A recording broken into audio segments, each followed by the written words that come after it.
যে দীক্ষা নিয়েছে তারই অধিকার আছে ঠাকুরের নিজের মুখের বাণীগুলো শোনার, জানার।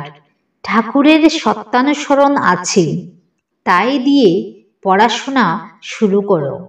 সমস্ত উপযোজনা কেন্দ্রে সমস্ত পরিবারকে বলুন এটি পড়তে।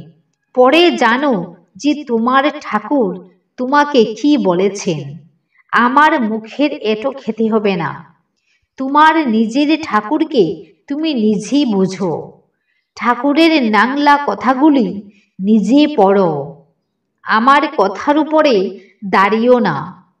দীক্ষার আগে অবধি আমাদের কাজ তোমাকে ঠাকুরের কথা পরিবেশন করার।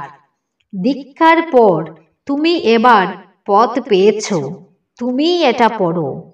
কি বলেছেন আমার ঠাকুর তা যদি নাই জানলাম তো পালনটা করব কি? ঠাকুরের জীবনের বড় বড় গল্পগুলি বলার আগে মানুষকে আমাদের সত্যানুসরণ পড়তে বলা দরকার। পড়তে জানো না, তাতে কি হয়েছে? বাড়িতে তো কেউ না কেউ আছে যে পড়তে পারে। তার সাহায্যেই তুমি পড়তে থাকো, শুনতে থাকো। এই পড়াটাই অধ্যয়ন।